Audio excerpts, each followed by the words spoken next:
पिछले 24 घंटे में उड़ीसा के ऊपर रेनफॉल का डिस्ट्रीब्यूशन स्कैटर रहा है। एक जगह पर कोरापुट में वेरी हैवी रेनफॉल दर्ज हुआ है, जिसमें 140 मिलीमीटर वर्षा दर्ज हुई है बंधु गांव में। उसके अलावा TSRA एक जगह पे दर्ज हुआ है।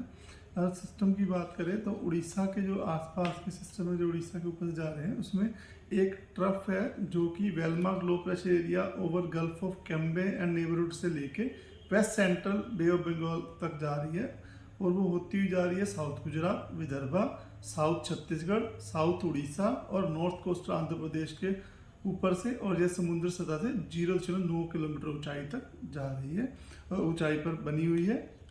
उसके अलावा एक और जो सिस्टम है, एक अपर एयर साइक्लोनिक सर्कुलेशन है जो कि नॉर्थ कोस्टल आंध्र प्रदेश के ऊपर और नेबरहुड के ऊपर समुद्र मीन सी लेवल से 1.5 किलोमीटर से लेकर 5.8 किलोमीटर के बीच में बना हुआ है, और ऊंचाई के साथ दक्षिण दिशा की तरफ इसका झुकाव है।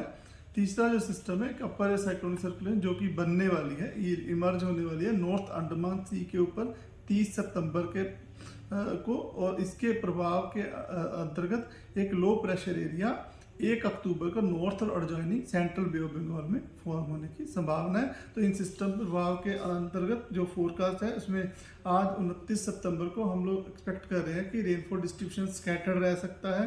साउथ ईस्ट उड़ीसा में, नॉर्थ उड़ीसा में आइसोलेटेड रेनफॉल डिस्ट्रीब्यूशन रह सकता है। जो हमारे सिस्टम के प्रभाव की वजह से, ट्रफ और सर्कुलेशन की वजह से हम लोग एक्सपेक्ट कर रहे हैं कि साउथ उड़ीसा के जो गंजम, गजपति, कोरापुट, रायगढ़, मलकानगिरी, इन डिस्ट्रिक्ट्स में हैवी रेनफॉल 1-2 स्थानों पे होने की संभावना है, जिसके वजह से येलो अलर्ट दिया गया है। उसके अलावा thunderstorm, lightning, gusts 30 to 40 kmph भी इन डिस्ट्रिक्ट्स में रहने की संभावना है। और कोस्टल उड़ीसा, नवरंगपुर, कालाहांडी, कंधमाल, नुआपाड़ा, मयूरभंज, क्योंझर, इन सब डिस्ट्रिक्ट में भी thunderstorm, lightning, gusts 30 to 40 kmph रह सकती है, जिसकी वजह से येलो वार्निंग दी गई है। 30 सितंबर को ये हम लोग एक्सपेक्ट कर रहे हैं कि स्कैटर रेनफॉल डिस्ट्रीब्यूशन रहेगा। गंजम, गजपति, कोरापुट, रायगढ़, मलकानगिरी, नवरंगपुर, कालाहांडी, इन डिस्ट्रिक्ट में हैवी रेनफॉल 1-2 स्थानों पर हो सकता है, इसके लिए येलो वार्निंग दी गई है। Thunderstorm, lightning, gusts 30 to 40 kmph रह सकती है इन सब हैवी रेनफॉल वाले डिस्ट्रिक्ट में, प्लस जो कोस्टल उड़ीसा के डिस्ट्रिक्ट, इसके अलावा हमारे नॉर्थ में सुंदरगढ़, संबलपुर, झारसुगुड़ा, मयूरभंज, क्योंझर डिस्ट्रिक्ट में 1 अक्टूबर में, जैसा कि ये सिस्टम जो है 1 अक्टूबर में डेवलप कर रहा है लो प्रेशर एरिया में, तो हम लोग एक्सपेक्ट कर रहे हैं कि हमारे जो गंजम, गजपति, रायगढ़, कोरापुट, मलकान डिस्ट्रिक्ट है, वहाँ पर हैवी रेनफॉल 1-2 स्थानों पे होने की संभावना है। Thunderstorm, lightning, gusts 30 to 40 kmph रह सकती है पूरे होल उड़ीसा के ऊपर, इसलिए येलो वार्निंग दी गई है। रेनफॉल डिस्ट्रीब्यूशन फेयरली अर्थ पर south Orissa, scatter rainfall distribution north Orissa में रहने की संभावना है। इसी प्रकार 2 अक्टूबर को भी जो है बारिश का प्रभाव बढ़ेगा, सिस्टम नज़दीक आएगा, उसकी वजह से जो है लगभग इंटीरियर उड़ीसा जो हमारा फेलियर्स है, कोस्टल उड़ीसा वाइड स्प्रेड होने की संभावना रहेगी। और जो हैवी रेनफॉल के लिए जो है मयूरभंज, क्योंझर, कटक, खुर्दा, नयागढ़, पुरी, गंजम, गजपति, कंधमाल, कालाहांडी, रायगढ़, कोरापुट, मलकानगिरी, इन डिस्ट्रिक्ट्स में येलो वार्निंग दी गई है हैवी रेनफॉल के लिए। और thunderstorm, lightning, gusts 30 to 40 kmph लगभग पूरे उड़ीसा डिस्ट्रिक्ट में रहने की संभावना, इसलिए येलो अलर्ट दिया गया है थंडरस्टॉर्म के लिए।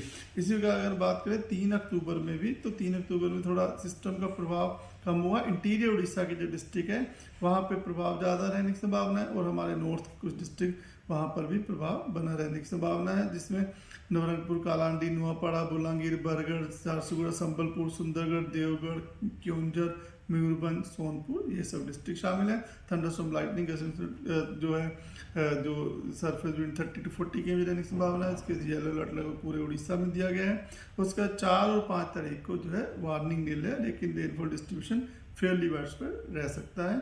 फिशरमैन भाइयों को जो है डे 3, डे 4, डे 5 यानी कि 1, 2, 3 अक्टूबर को समुद्र में मछलियाँ पकड़ने से जाने के लिए मनाही दी जाती है, क्योंकि समुद्र की कंडीशन मॉडरेट और रफ रह सकती है समुद्र में स्क्वेली वेदर रहने की संभावना की वजह से, जहाँ wind speed 35 to 45 kmph, gusting to 55 kmph over the region of हमारा जो north bay of Bengal, central bay of Bengal, along and off Orissa coast के ऊपर, तो उन लोगों को मछलियाँ पकड़ने के लिए मनाही दी जाती है। धन्यवाद।